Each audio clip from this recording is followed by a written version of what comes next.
episode 111. Thank you for the real ones who have been here with us for all 111 episodes. Brian, we had a fun live hang on Sunday night for UFC. How are you doing?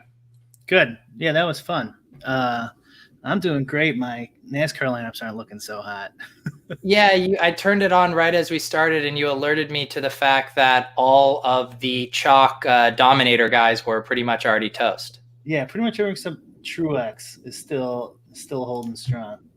Yeah, I'm pulling up my exposures right here. I had Kyle Busch at 85% and Keselowski at 67%. Yep. Yeah, I was at like 65 Busch and 50 Keselowski. A little better, but not much. It's such a tease when you see the Kurt Busch, because for a second you can convince yourself that it's Kyle, and then it never is. Yeah. Depending on where you guys are watching us, we I think Saturday we had this set up too, but we got it on my Periscope, and then we also have it on YouTube. I see Carlos Soto in the chat on YouTube, so you can pick your platform as you choose. Lolz is platform agnostic. We are the show of the people, giving it to them where they want it. Yes, we are. Jake Hurry's in the chat. I think he gave up on NASCAR, and this is a perfect reason why. Yeah. Wow, Thomas is coming in hot just right out of the gate. Best PGA play. Like, we are trying to do a little build-up, a little foreplay, if you will. That's a little bit of a golf pun there. And Thomas just comes in. He wants to dine and dash the best play and get the hell out of here. I like this kid's style. Yeah, we should just do all picks. All picks, yeah. You know, Brian and I have talked a lot about like what we want this show to be, and we do want to transition to being kind of a pick type show where we list our favorite plays, completely price and ownership agnostic, and really with nothing to back it up. But we will give you our picks. It's a great gig when you could just. We both said our highest two guys were Kyle Busch and Keselowski, who are dead last. Yeah. And someone immediately wants picks in another sport. For some, like, okay. Yeah. We got Sean Michael. NASCAR is objectively the worst DFS sport. I am inclined to agree with you. What would even be our second place? I feel like we might have had this conversation before, or we were talking worst sweats. Yeah. It's tough to say overall it's the worst sport because it's still got some huge prize pools. Yeah. And didn't have $1 million last week or something huge, like $250K to first. So like that's going to be better than this Australian football leagues that they've just pumped out. You know what I mean? Like, yeah, Australian football leagues is probably more fun to watch, but unless you're getting, those 100K prize pools, that changes everything. Yeah. And I also do we are talking NASCAR. I want to give my thoughts and prayers out to all the NASCAR fans that tune in for the Confederate flag, with it no longer being waved at these events. I know they're going through tough times, so you guys just stay strong. It will be okay. But NASCAR is now in a post-Confederate flag world. Just wanted to make sure those people feel seen and heard. We have Gangsta Gator wanting us to talk a little Australian rugby. We haven't even mention that. Are you going to get in those rugby streets now that DraftKings is offering it? I looked at it, of course. It's 80K for the first GPP showdown. So that's kind of promising, just a showdown. I don't know how many games they play every day. Are they even going to have regular ones? I think there was a 3-gamer that they posted. Did you look at it at all? I didn't. I just saw the tweets and stuff, but we got so many sports coming back. I'm like, I don't know if I'm getting into it. If they would have had it 2.5-3 months ago. Oh yeah. Then we could have rock and rolled. But like, they have. I'm counting right now. They have 1, 2, 3, 4, 5, 6, 7, 8, 9 roster spots. 9 roster spots in a showdown, and the player pool looks like it's not huge. Yeah. They have like 25 players listed, but most of them are out. I mean, thoughts and prayers also to all the DFS content providers out there trying to struggle to find an Australian football expert tout to to rally behind right now. I mean, I imagine there's someone in a war room right now who's learning Australian League football as best as they can. They never seem to have a problem to immediately find an expert, though, do they? Yeah, I think that was like throughout quarantine, it's been Vegas Dave in the war rooms for who can quickly spin up, an industry thought leader on a specific sport. But man, they are, I don't know how they do it. I'm impressed. It seems like Vegas Dave has even given up on that. He's just showing pictures of his Ferrari or whatever that is and money and houses and stuff like that. He doesn't even tout the ping pong matches anymore. Yeah, he's had quite the I'm going to share the screen here. I got I was pulling up these Australian rules here. I was just curious even what these positions are. We got the 20K tagger. I assume that's an Australian League's position. 2 forwards, 4 middle fielders, 2 defense, and I don't know what that is. I clicked it out before it showed me what it was. I don't. Is anyone in the chat going to play Australian rugby? I mean, I don't know. What's the overlay on it? Here, it's got to be. Oh, I clicked the 222. That's probably not the price point for most of us. Oh, it's like live in 9 hours, and it's what, a quarter full?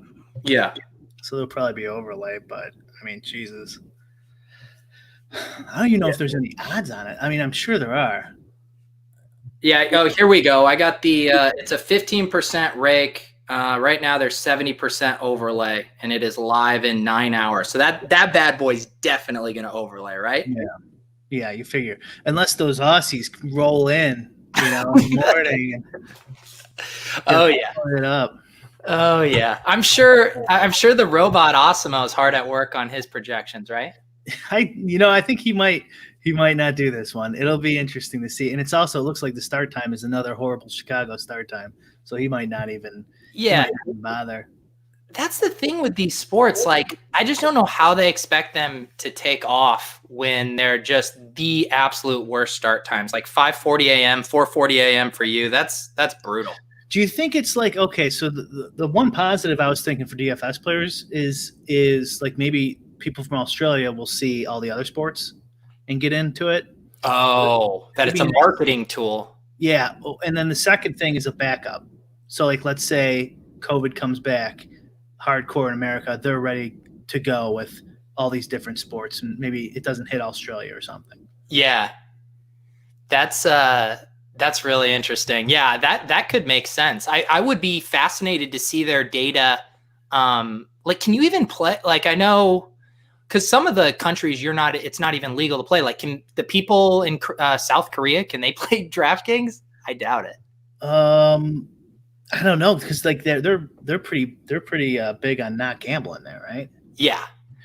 Yeah. So you probably have no luck. And they're publicly traded now. So you have to abide by the rules of the countries you do business in. You can't just go PokerStars rogue and just say, sorry, we're gonna keep offering our product even though the government isn't into it. So I bet not. Yeah. Interesting. Okay. Sorry guys. I think I've given everything I can about Aussie League football for now. Yeah. It's a lot of work to become a thought leader in this sport, and I just don't know if I have it in me, guys. There's going to be no Aussie rules live streams. I'm assuming. We're going to get to PGA, but let's talk a little bit about another sport. Some would call it the bedrock foundation of this very show, the titular sport, if you will. League of Legends has its online championship on Friday, 5-game LEC slate. Brian, how are you feeling about this? It's the biggest LOL prize pool, right? Ever. Yeah. So we got $555 entry. They've been doing lots of qualifiers. We got $100,000 up top plus the seat into the DraftKings Tournament of Champions, which I think means you are part of a tournament with a chance to win $1 million. Is that correct? Yeah, I think so. And in League of Legends, man, there could be a lot of ties. Even though it's a 5-gamer, there's still a decent amount. There's still a decent amount of dupes. And I think I sent you, and now I'm even forgetting what it was. They said that would be like a tiebreaker slate to figure out who goes if there are first place ties. Yeah, I think you're right. Yeah. I don't know why they just don't do the random. Just random. Randomize it. We got Eli Reason saying, I thought this was a Rocket League channel. It was, but we were so distraught over them canceling the slate that we will never mention Rocket League again on this show. Was that like the third one they've canceled? How many times can you cancel a slate? I mean, why even offer that product? I don't know. It's, they're pot committed. But seriously, so I was trying, I was doing a few qualifiers a while ago, and I didn't qualify, but I'm sitting here, there was a point, Brian, where I was the preeminent LOL thought leader. I feel like I got to use deep reach into my bankroll and fire a bullet at this, don't you? That would be a nice crown plus the money too. What if you took this down? You solo took this down with a single bullet, and then you took down the DraftKings Tournament Champions. I mean, talk about putting Lolz on the map. I mean, what a marketing story.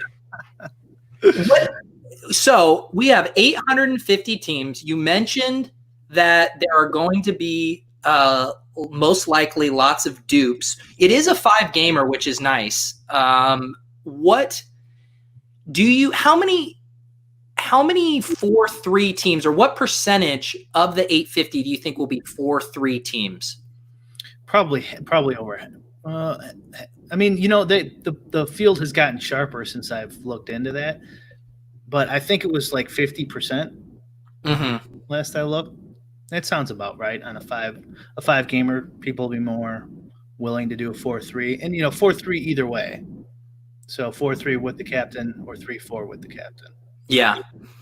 And have you been playing all of these 2-game slates? Yeah, I have. It's dupe city.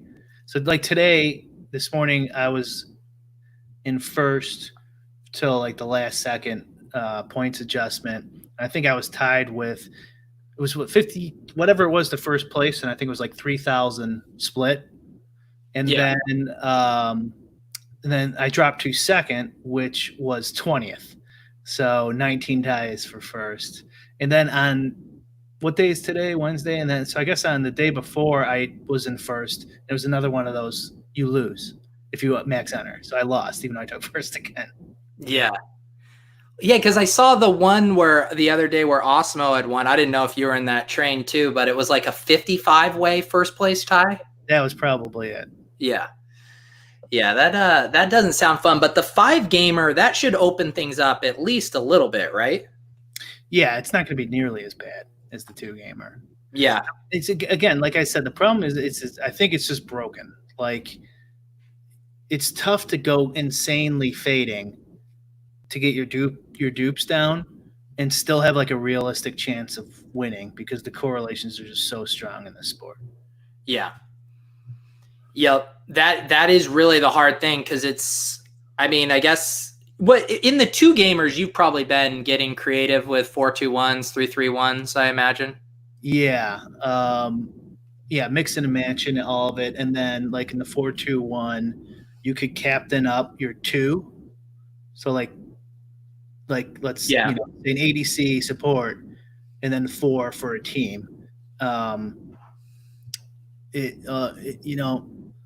You're going to be more unique that way, but you're giving up a lot of the correlation that way. Yeah. But I could see that taking something down. You might not need to go that crazy in a 5-gamer. Yeah.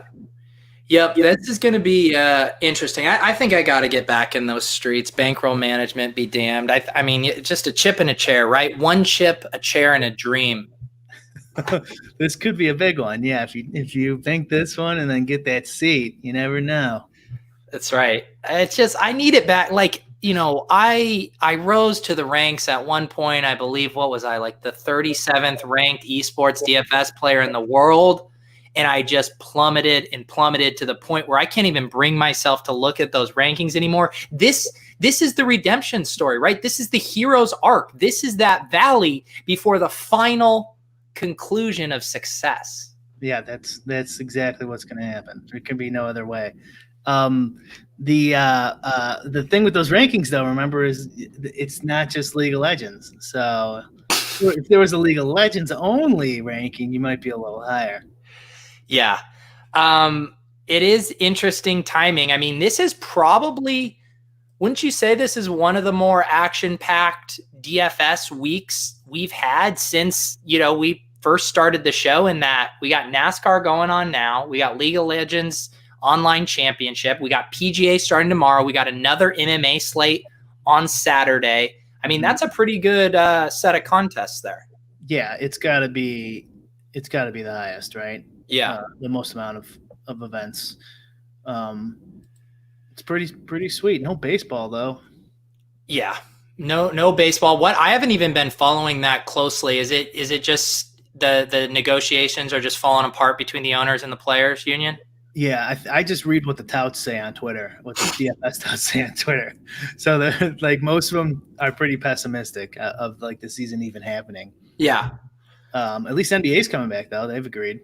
Yeah, that'll be fun, isn't it? It's going to be crazy overlap with the NFL season, though, right?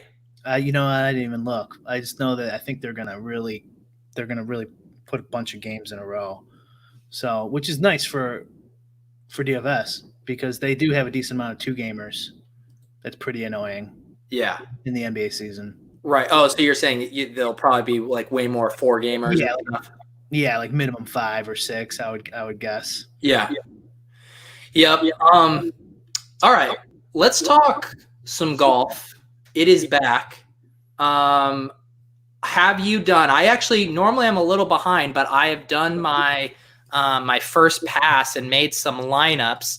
I figure we can take some questions, maybe compare some of our exposures that we've had, and then maybe finish up or a little later build a lineup. We'll take any questions too. Do you have any overall thoughts on this slate, other than it being kind of the Wild West without us having any recent form and stuff like that? Nothing groundbreaking. I'm getting pretty spread out ownership, so it feels like the projected ownership levels are pretty sharp. Yeah. Yeah, I was getting extremely spread out exposures as well. I think my highest right now, I do have Rory, who obviously is going to be popular. I think I have him at like 31%, which is my highest guy. Yeah, it's tough. He usually gets projected at like a couple clicks lower than he actually turns out to be. Yeah. For this week, I'm going to do 2 separate 150s. I usually don't do that. Oh, wow. But I think I'm going to pull the trigger. What's your thought process behind that? So I'm going to the Millie Maker is going to have its own 150. And then I'm going to have like a regular 150 for like the higher buy-in ones and whatever out, like the 150s that aren't the Millie Maker. Yeah. Okay. And all the other stuff. Yeah, that's an interesting thing, because that's something I've thought about a lot lately. Because I generally play 20 max, 3 max, single entry, but then I will, sometimes do the mini max 150, or I'll do a handful of lineups in the big Millie contests, in thinking about, are these sets that I'm making actually the right sets for those specific contests? Yeah. There's a lot of FOMO where if you put the wrong one in, a 3 max, and then that would have been a monster Millie Maker lineup or something, like, how do you live with yourself after that? So making, 300 lineups, you never know which one's going to be the best, even though you're trying to like optimize for the specific contest. Yeah. Well, the thing too about PJ, I want to pull up here, arch nemesis of the show, Drewby. I saw it was earlier in the week. He had a tweet showing how just some slight pivots can affect your dupe estimation. So he had 3 lineups here that all added up to 90% total ownership, salary cap all maxed out. But the dupe estimate you see here for all 15% golfers, you mix in 2 10%, the dupe goes down by about a point. And then if you have 2 sub 5% golfers in there, it cuts in half. Again, what are your thoughts about that as far as kind of looking at, or that you can't just look at overall percentage owned, you need to look at how that overall is added? Yeah, no, and I've done some research on it as well, and figuring out exactly what the dupes will be is pretty tough to know. But this is basically about the same as what we've come up with, and I'm assuming he's got some sort of sum product in his regressions, or however he's trying to figure this out. Yeah, he also had just looking, I believe, what was this from? I don't know where this full data set is pulled from, but just showing the percentage of entries that use all of the salary. So seeing almost half the field is using $50,000 worth of salary. So, I mean, wouldn't you say even just as an immediate, differentiator, taking $100 off, maxing your salary cap at 49.9, like that's just already a massive step toward being unique. Yeah, if you don't want to go through your lineups and edit them, that's a quick way to do it. But if you have a 50K lineup with 35% total ownership, you're probably okay. Yeah. So it's a combination of the product, sum product, total of salary, and the salary left on the table. Yeah, well, one thing I wanted to mention, you said you're going to make a separate set. Now, when I was doing my running my lineups, I was noticing that I was just getting a ton of lineups, even if they did use a lot of the salary, that had multiple guys under 5% owned. Would you be willing to keep some 50K salary lineups that have some really unique plays in there? Yeah, that's kind of the 2 options I'm mulling over. I'm going to do it right after this show. I'm going to finalize it and then wake up in the morning, make sure there's no withdrawals. But is going individually, like I was saying, and making sure any salaries that are 49.9 or higher don't have a threshold of ownership that I don't want to deal with. Yeah. Right. And the less salary, the more ownership I'm willing to stick with. Right. Yeah. And I guess too, for me, I've only started playing PGA regularly for about maybe 10 slates before even COVID hit. So I am not the guy to talk to about it, but it is when you just see the levels of ownership compared to some of these other sports we've been playing, or, we see Keselowski and Busch here at 50%. I mean, even the top plays, because there's so many golfers, are only getting to, 20, 25%, especially in the big contests, that it doesn't seem like you have to worry about dupes as much unless you're jamming all the salary and all the chalk plays. Yeah, I mean, it makes sense, because if you just look at the Vegas odds, Rory has a 11%, 9 or 10% adjusted for vig chance to win. Yeah. So, let's say he's 25% owned. He's only got a 9% chance to win, and he's got to win, or maybe second with a ton of birdie bogey combinations or something. Yeah. But he's basically got to win. So in PGA, you can see a bunch of crazy lineups win in PGA. A lot of weird stuff can happen. Yeah. And the field reflects that, why the ownership's so spread out. Yeah. So I will throw out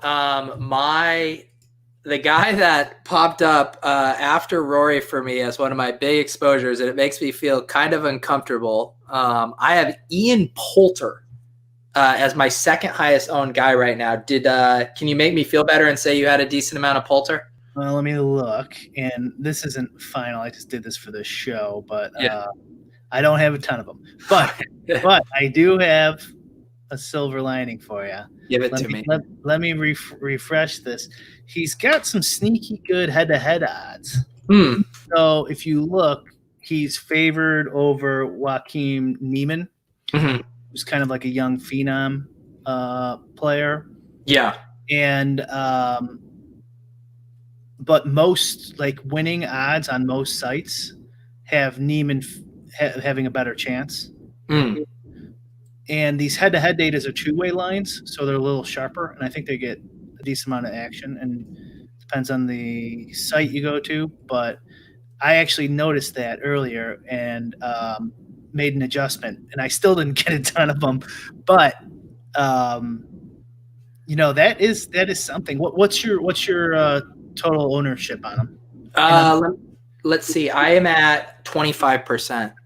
Okay. So you're going to be way over the field. I mean, that's honestly, that's what I do. That's kind of how I played up until this point.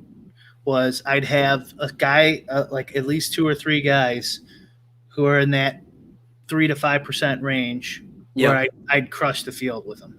Yeah. With ownership. I don't hate it. Here's one other thing that I think is interesting is so right now it seems like a lot of ownership, we have the classic dynamic of the studs and duds, right? We got Rory at 11.8, we got Rahm at 11, Justin Thomas 10.6, Webb Simpson 9.8. Like those are the projected highest owned guys right now. So to fit in a couple of those guys, you need the punt plays. So the punt play everyone seems to be gravitating toward right now is this Harris English at 7,500. Yeah. And his ownership is right now, I'm seeing it around like 10 to 12%. Okay. I have it a little higher than that, but okay. Around there. Based on what I've seen just from tout speak and articles, I'm going to guess that that's going to get steamed up even higher. So to me, the other thing is like making a pivot in that range. And so Poulter at 73 for 200 less than the chalky Harris English seems like a decent play, although I might be a little too aggressive with the pivot right now. Yeah, maybe a little bit, but I don't think that's insane.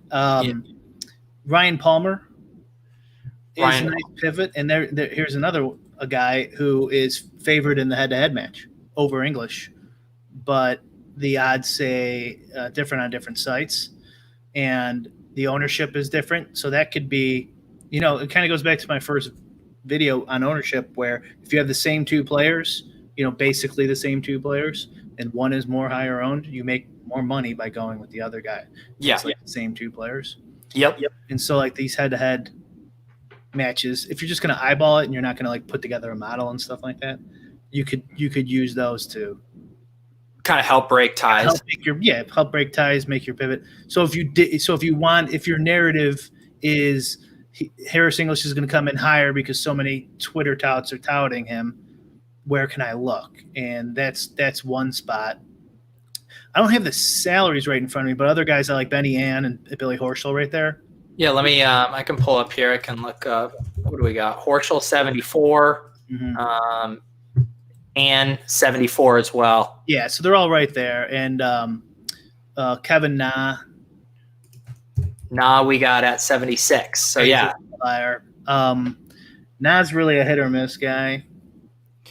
Yeah, which you want like 2 types of players, in my opinion. Anyways, you want like a Phil Mickelson or a Kevin Na type of guy. So like Phil Mickelson, not Phil anymore really, but 2, 3, 4, 5 years ago, he's super aggressive and super erratic, but super talented. So I said super there like 10 times. So he gets like, he'll go bogey, birdie, bogey, birdie, bogey, birdie, which sucks for winning, but it's great for DFS. Tony Finau can do this sometimes too, but obviously he's younger and has more talent at this point in his career. Yeah. So that's kind of like one of the guys you're looking for. And the other is like a boom bust guy, where Kevin Na, he can be out in the first day for you. Yeah.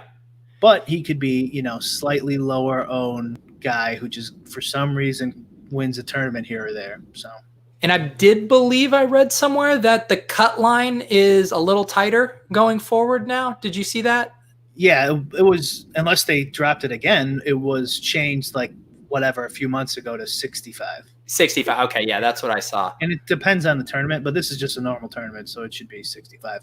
I didn't even look, but based on the cut line odds and stuff, it looks to be about 65. Yeah. And I think too, even the touts I've read this week, everyone's kind of throwing their hands up in the air because, recent form is something I think a lot of models rely on, and people saying like, I don't know what, is going to happen. There's just not much to go on. So to me, at the very least, what that says is you should be breaking ownership ties against all of these chalky guys, especially in the mid to low range. Would you agree with that? Yeah. Well, yeah. I mean, you should always be doing that. But projected ownership there's some deviation there. It's not going to be dead on. Yeah. Even if you make your own, you're not going to be dead on. So like for example, like I have, and it's right in front of me, I have not 12% in Burger at 11. That could be flipped or 3 points wrong one way or another. So it's not like I'm going to live or die by that. But like Harris English, I have higher than that. And if your narrative is right, now you're looking at, let's say he ends up at 20, which he has in the past. If you pivot off of him to Joel Damon or Max Homa or somebody like that, now you're getting 3 times the leverage on ownership there. Yep. Or 4 or 5. Yeah. And it is funny too. Osimo and his top golfers tool, which I shouldn't give away all the goods, but he has a new leverage score, which I assume is just looking at ownership, relative to projection. And he has Harris English as the lowest rated leverage score right now, which I think now makes sense. There is one data point though, that what do you think about this with your narrative? I saw Draft Cheat touted him. Draft Cheat cheated Harris English? So what does that do? Yeah, bring it up. What does that do in your equation? Is that because he's running hot in MMA, right? Yeah, this is a real heat check moment for Draft Cheat right now after this MMA run. Let's see. He was making fun of Maddox. There it is. Oh, here we go. To make the cut, I will grow my hair out. That's also very poetic. Make the cut, and then not growing out your hair. The ultimate not making the cut.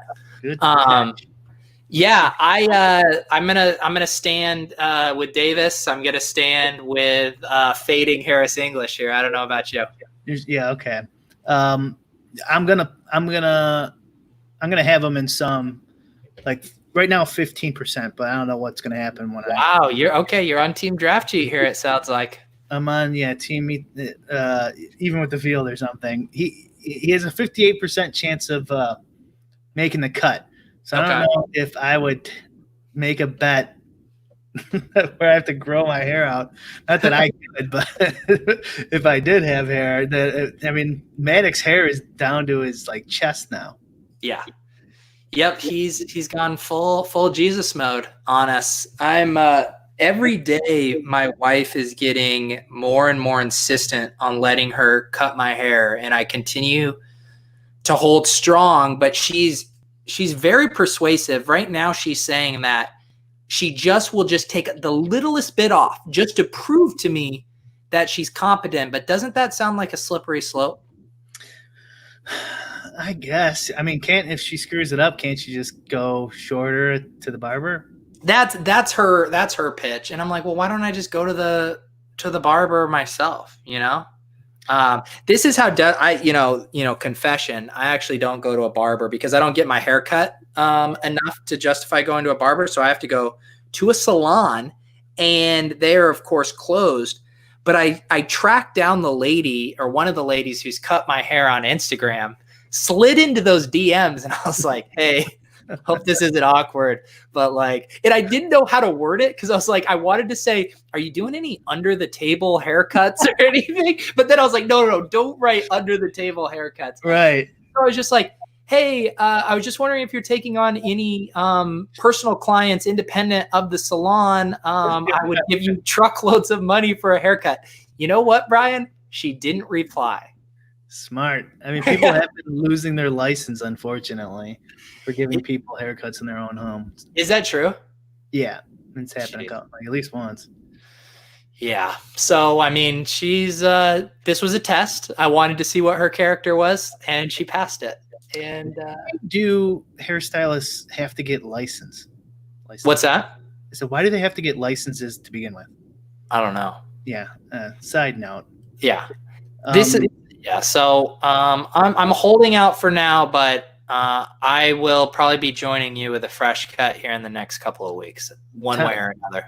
Thomas says in our chat, Jennings boy, is that in reply to Harris English? Does CSU like Harris English? I think Thomas wrote that when we were listing off the Horschel, Menian, Kevin Na crew. So, but I don't know which one.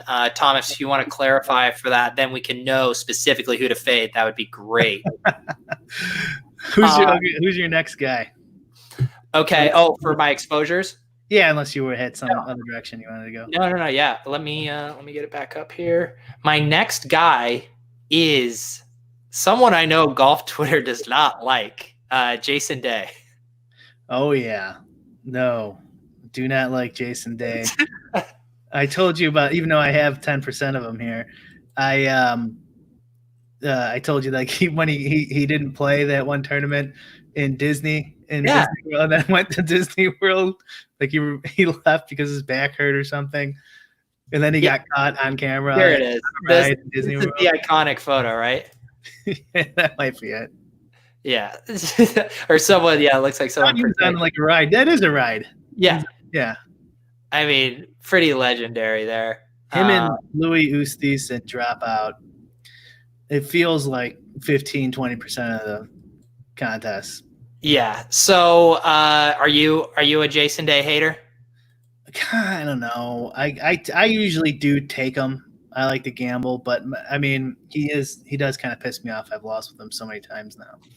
This is the thing, and I mean, you're pretty good at separating your biases, but I have no biases because I don't follow and sweat golf that hard, so I don't have any visceral reactions to a lot of these guys. So maybe I'm waiting to be taught a lesson by Jason Day here. No, but you just have Twitter tout biases where if you see too many DFS touts touting somebody up, you want to immediately fade them. That's my galaxy brain. It kicks in. I don't know. You're starting to convince me. Yeah, I mean, by the end of the show, I want your Harris English exposure, at least sub 10%. We got Eli Reasons talking about his exposures. Is 97% enough exposure for Brooks Koepka? Don't want to be underweight. Wow. Okay, you're not going to be underweight. That's for sure. I mean, he's probably joking, but I'm only at 6%, and I don't even know if I want that much. Yeah, I'm at 5% right now. He is in the odds game, not looking good compared to comparable golfers in head-to-head or just winning or anything. And it's not a major. If we're gonna go down narrative street, he's like the man who steps up in majors and then plays like garbage in non-majors. Yeah, but, that could just be randomness.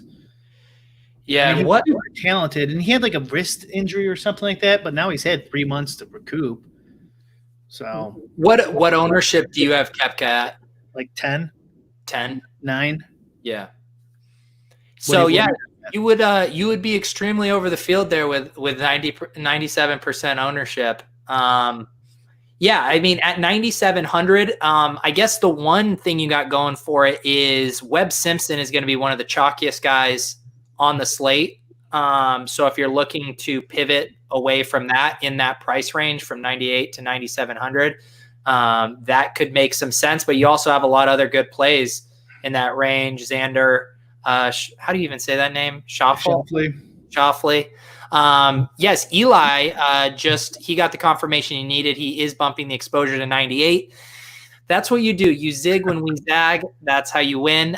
Zach Fisher says, thoughts on stacking tee times? Yeah, this is a good question. What do you say, Brian? Weather is the only reason to stack tee times, in my opinion, and it's supposed to be nice the next 2 days. Yep. So don't. This isn't like, actually, hey God, real quick side tour here. I think you had posted on Twitter the Bush brothers having a high correlation. Have you been doing the Bush brother correlation in your NASCAR lineups? Not. I wish I. Well, if I did today, I'm gonna lose because it doesn't matter. Kyle Busch is actually creeping up. It looks like. Oh, you're right. He's up to. I think Actually, I only did the correlations in my Model 1 race. Okay. I'm not sure. I only had 40 race sample size, and it's kind of annoying to set it up. So I'm not like super confident in it. Yeah. And I don't know a ton about NASCAR. So like if these guys like switch teams and stuff like that, I might have the wrong guy in the wrong team. I don't want to need to do even more research. So yeah, I've done it the last couple of times. But that's what it showed. The Busch brothers were the highest correlated NASCAR racers, even though they're not on the same team. Yeah. The last NASCAR race on Sunday was one of my like worst DFS ROIs in a long time. I mean, I think I was like 1% recouped because I had 0 Harvick. And it looks like he's put me in a body bag again because I don't have much of him and he's in third. Yeah, Logano's still holding there. Johnson's putting me in a body bag. I think I faded him. Yeah. Blaney there. He was down low. What happened to Keselowski? You said something with his car? Yeah, something. I don't know exactly what happened, but is he out? Is he? I see him in 21st, but I can't. It says he's what, 13 seconds behind? Oh, so he's back on the lead lap. All right, there you go. They must. So you're saying there's a chance? It looks like it. The problem is you can't get any lead laps. You need those lead laps with those high price guys, and when the car screws up, that really.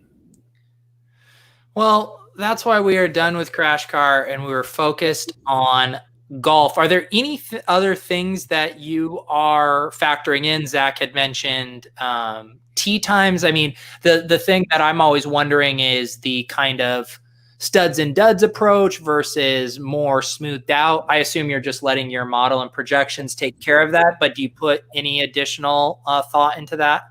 No, I don't like studs and duds and as like a game theory strategy in general in any sport. But I'm saying you're saying your lineups won't have any like studs and dudsy type profiles. Oh, they will, yeah. And the 150, there'll be some in there, but I'm not like consciously trying to force anything. Yeah, like, the middle of the road 6 or stud and stud 6, just whatever it spits out is what I'm going to go with. Yeah. Yep. Here's some guys. Some interesting guys. So Ricky Fowler is going to be pretty low owned too. Yep. He's kind of another one of the bottom tier of the studs, I would say, if you can get him in there. So he's another like Brooks Koepka type of guy who could theoretically win it at low ownership, but the odds aren't looking good for him. Jordan Spieth is kind of a big one, and he's in the DFS world, so like you would want to fade him because actually I don't know if you'd want to fade him because he's kind of gets shit on mainly, I think, in the DFS tout world. So maybe he should be your guy.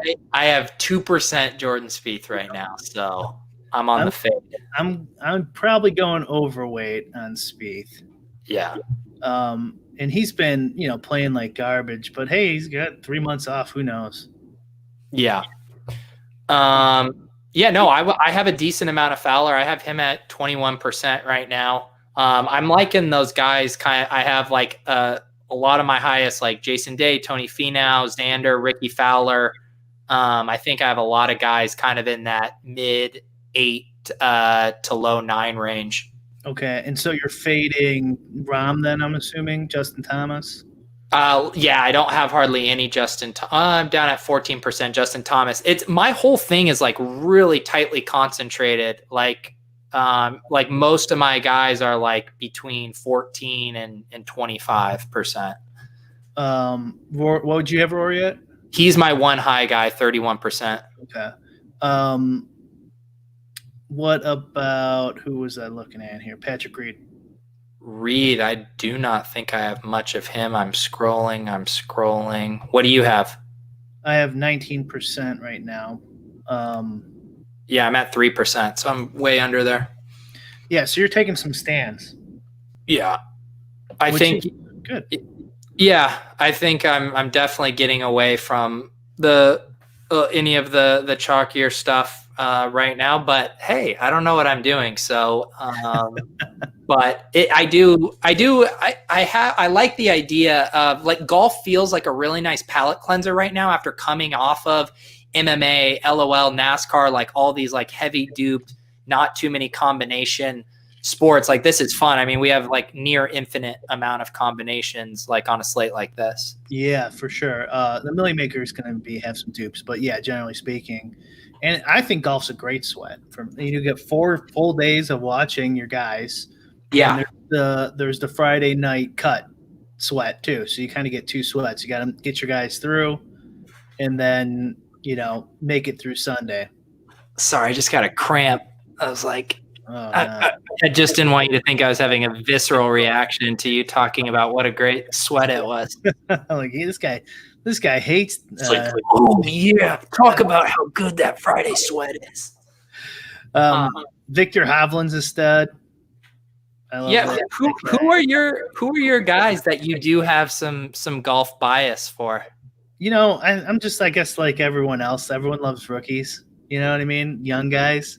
Yeah.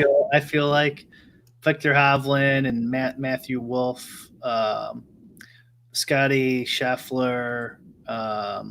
Who's another young stud? A lot of these guys are just pretty young, anyways. Sung J M, but it feels like he's been playing for a decade. Yeah. Joaquin Niemann, who I mentioned earlier, he's got a ton of talent. He's like 19 too, maybe 20 now at this point. Wow. Yeah, I think those are kind of like the stud young guys. Nice. And if you go back 3 years ago, or maybe 4 at this point, John Rahm was kind of in that range. Yeah. Now he costs 11.4. Yep. Yeah, he's definitely risen up the ranks. Should we build a little lineup here? We can bat it back and forth with jamming the guys that our exposures kind of reflect, and seeing what we come up with, a hybrid brick revert Z top lineup. Let's do it. A lineup for the people. Tyler hops in the Periscope chat. Y'all do LOL already. We did talk about it a little bit, but we can finish with that after we build a PGA lineup. If you guys have any more questions about League of Legends on Friday. All right, why don't we kick things off with you? I will give you the power to see which direction we take this lineup. Okay, let's see here. Let's start. If you say Harris English, I'll log out right now. I'm not doing it. I won't do it. I can't do Jordan Spieth now either. I'd at least allow that. Let's do this. How about this? We'll set some rules. So It's got to be under 50,000 salary. Well, come on, of course. This is for $1 million, right? Yeah, and yes, I will enter this lineup with crowns at the conclusion of this build. And let's say total ownership has to be under. How contrarian do we want to go here? So I was looking at mine. For a lot of mine, we're in the like 55 to 60 range. Yeah. What if we go like under 40? Okay, so we're getting really contrarian. Yeah. Okay. So we can spend the salary, but we'll just go contrarian. we'll have like a little middle ground there. Eli says, "Can you include Brooks in it? I need some framework for my 100 Brooks in there." That would be. We might have to go back. So we're gonna throw some out, and we probably might have to go back to make it all fit with these rules. And we'll work off of your ownership, so you can, guys I put in, you can kind of I'll add it up on the side here. Okay. Okay. I want to go with Benny Ann or Victor Hovland or Sung J M. Let's do Victor Hovland after I touted him up. There it is. You heard it. Brian touted it. All right, I'm gonna go with my guy then that I'm taking a stand on this week. We got to get my Poulter exposure up a little bit here. Man, I don't want that piece of garbage in my. This is teamwork, man. Actually, I probably should have not put him in this, considering I already have a lot and I should be diversifying. But you doing it for the brand. Maybe I associate myself with Ian Poulter. Okay, well, we're right now we're well under the 40% threshold. What I have Poulter at 3%. Yeah, okay. That's and okay. We got plenty of salary to spare too. Hang on, I do want to mention Ben Rasa had written up Ian Poulter, and just want to drop in this stat. He's found the weekend in 7 straight PGA Tour events. So all you guys with your Harry English percent to make the cut, put that in your pipe and smoke it. He has been playing well. He was kicked off the tour for performing. You know, you have to perform or you get replaced by guys on the Korn Ferry Tour, the minor league. Yeah. And he was off the tour, but one of his buddies on the tour added up his points from the season. They calculated it wrong. PJ calculated it wrong. And so he submitted the new calculation and it kept him from being cut off the tour by a point. And then he went on this tear. That's why there was a hanging Chad. You need to do a recount. Ian Poulter's back in the mix, baby. All right. We got Nicholas Gammon joining us in the chat. What's up? Let's see here. Oh, God. I'm looking at Dustin Johnson, Finau. I feel like we could spend a little bit at this point. Yeah, I mean, you got to spend money to make money. In this you're not putting Jason Day in this bullshit, right? I already see it coming. Yeah, this is your chance to kind of box me out here with a pick. All right. Yeah, well. You don't trust me on my own accord. No, I feel like the day's coming in. Let's do let's do Benny Ann. Okay. All right. What projected ownership do you have him at? I have him at 12. We got Nicholas cranking out that CSGO. I mean, if I didn't know better, I might be concerned about what that means. All right. Let's see here. We have 16% left to spend with 3 players. Okay. And we filled our kind of, quote unquote pump play quota. We got 91.33 average remaining per player for 3. We mentioned him before. I think this is a mid-range guy that you're more okay with as opposed to Jason Day. How about a little Ricky Fowler love? Okay. Can you mess with that? Yeah, I don't mind that. Yeah. And what do you have him at for percentage? For percentage owned or percentage used? Owned. Owned 9. Okay. And did you say you are overweight on him? No, I'm just under the field. Well, good. I want to get you back up to on par with the field here. Yeah, it's kind of tough to get over the field on those top guys and keeping all these rules. So we only have 7% ownership left in 2 spots. So we might have to change this. Well, 40%. That was aggressive. That is pretty low. I mean, anyone above that, yeah, we'll be so far underneath the salary that the lineup is going to be dead at this point. Yeah, you really put baby in a corner with this. We might have to switch some of this up. So let's go Dustin Johnson. Okay. And he's at 11% owned. So we're over, but we're going to have to come back and probably change some of these guys. We got Nick suggesting us jamming Jazz Janawada Hanad. I had him, that son of a bitch. I had him in the Millie last year or 2 years. I think it was last year. I think it was the Open. Yeah. And going into Sunday, I was second in the Millie, and in the big one, I was first, second, and third. Like I had like 3/4 of all the money, right? Yeah. Like millions. And Jazz was in my lineup. And I think he went plus 12 on Sunday, and a couple of my other guys shit the bed too, and I ended up losing money on the slate overall. That's DFS for you, man. That's One my day, memory of Jazz. yeah, you get triggered just at the mere mention of him. Eli says, you know who'd fit perfectly in this lineup. I first thought he meant Koepka, but he does not fit. I think he's saying Jason Day. Ugh. But you're saying, what is it? Fowler and Johnson have too much ownership, or is it Benny Ann that's killing us? We're already over 40%, so Benny Ann probably needs to go. But why don't you pick a guy and then we'll adjust? Okay. Let me look. You can't take Kuchar. You can take Scheffler, I guess, but that's kind of 4,900 would be sitting there. Yeah. How about I need to save us some percentage here. Okay. Let me check my exposure. I want to make sure I actually have some faith in this guy. I believe did you put a restriction on the average age of our lineup? Steve Stricker? Is that what you're doing? Furyk. How old's Jim Furyk? Stricker's older than Furyk. Okay. I could be completely wrong, but I thought in my head Furyk was pretty old. He's old. Okay, yeah, 50. And what is Poulter? He's like 42 or 3, I think. Okay, 44. All right. 44.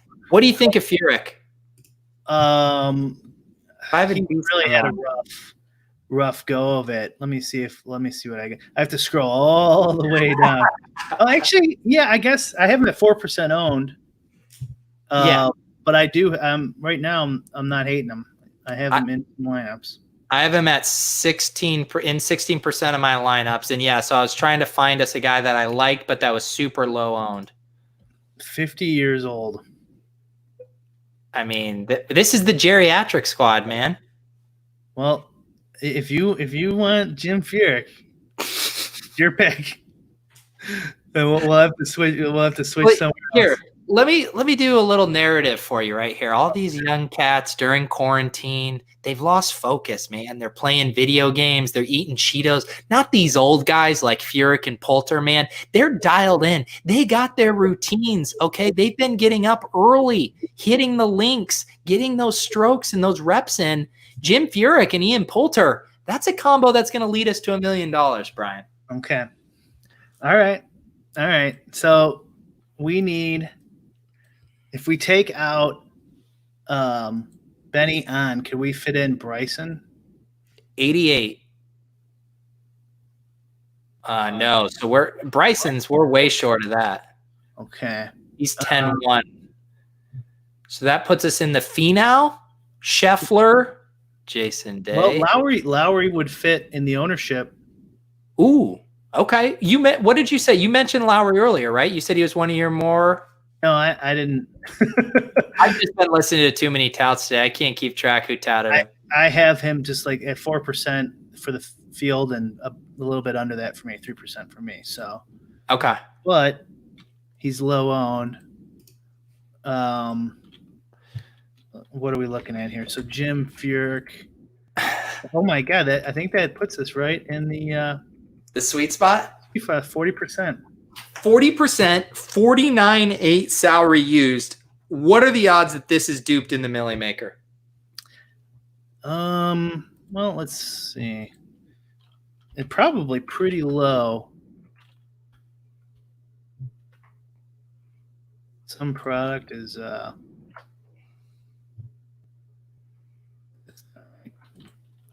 this lineup's fire, man. It's just I don't think anyone's gonna have Furyk and Poulter in the same lineup. Those are my guys, dude. I touted it. No one else in the industry has the stones to tell a Poulter Furyk stack. All right. Yeah, I think this. I don't think we're in danger of being duped here. Yeah. If Eli, the chat though, they're duping it because the people are tailing us. 100% odds it gets duped now because it's in by 150. There you go. There you go. But as long as it's chopped with Lolz the Lolz community. I'm okay with that. Okay, fair enough. Am I going to ship you $10 on PayPal and we split this, or yeah? We you don't have to ship it to me, but yes, it is understood that we are chopping this next week. We'll alternate weeks with Crowns, registering a Lolz lineup that we have 50% of. Okay, perfect. Okay, guys. Tyler, I know you were in the chat for asking about League of Legends. If you do have that question, get it over. Otherwise, I mean, we just made the nuts for golf. Nicholas Gammon, he was in here talking about CSGO. He says, "You guys got this. Wish I knew something about golf." Don't worry, brother. I don't either. Won't play a game if I can't watch it. Well, you can watch golf. I don't know what I'm doing, but it is. I agree with Brian. It's a good sweat because I don't even watch it, me personally, on Thursday, Friday, but I like looking at the cut odds. You kind of sweating that, and then throwing it on Sunday. If you got a lineup there that's in the mix, that's a nice sweat.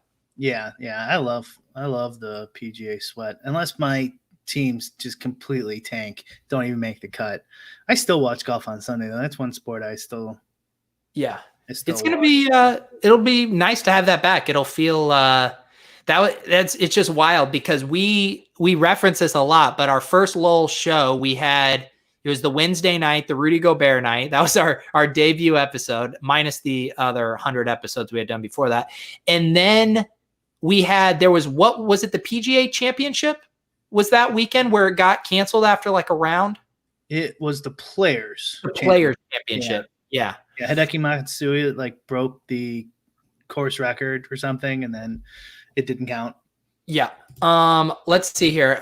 We had a question here from Tyler, League of Legends. Now, if you're watching this on YouTube, we have 9 likes. I think we need this up to 15 likes at least before we answer this question. But while you guys are smashing that like button, I will read Tyler's question. What general strategy do you employ for League of Legends lineups? Stacking top mids with junglers, ADCs with sups. Oh man, I'm rusty on my stacking. I think I know Brian's answer, but I will toss this over to him. What do you think it is? I don't think that you worry about any positional stacking. The only stacking you're worried about is on a team level. Yeah, pretty much. It just turns out that I'm not going to stack a bunch of tops and supports because they're just they don't have a high ceiling. There's not a lot of deviation in their points. But I mean, I think every guy who plays 150 has at some point. No teams, obviously, he didn't put that in there. Yeah. But yeah, I would be more concerned with getting your, let's say you're going to play 150 lamps, getting your mix of 4-3, 4-2, and 3-3-1s unique enough to where you're not 100 duping. Yeah. With 20% of your lineups. And don't you say too, you have to, ask yourself, and especially based on the contest that you're in, what your goal is. If you do want to play the highest, correlated stuff, the 4-3s, and you don't want to think about getting too contrarian, then you need to be in the smaller 20 max single entry stuff where you can kind of get away with that. But if you're gunning for these top prizes, you have to be open to some 4-2-1s, 3-3-1s, because otherwise it's going to be dupe city. And you also have to be willing to stomach the fact that you're going to have some losing weeks with these 4-3s just completely taking it down, because that's what are the strongest correlations. Yeah. And not only with you, what slate are you on? Were you playing the 2-gamer tonight or the 5-gamer tomorrow or Friday? That changes things too. The 2-gamers, you're just gonna, there's only so the game's broken. Like I said, there's only so contrarian you can get within reason, but that is so much more important in League of Legends than whether you want to make your top and mid with a jungler, in his question. That's so secondary to, you don't want to have your lineup dupe 150 times and just donating rake to DraftKings. Yeah. I actually feel like we should make it our goal on every show to say assistant to the regional captain. And this is the perfect segue to it. Yes, DraftKings, if you're watching, we need to fix League of Legends DFS, while you're at it, let's do this for MMA. Just add a captain for everything. But we need multiple captains. We need the regional captain and the assistant to the regional captain. Make it happen. Yes, agreed. All right, guys. This was very fun. Thank you guys for joining us this week, and good luck with all of your Crash Car, your KBO, your CSGO, your Aussie Leagues football, your PGA, your League of Legends, your MMA. Brian, dare I say DFS is back. It is. Should be fun. Good luck, everybody. All right, we'll see you guys next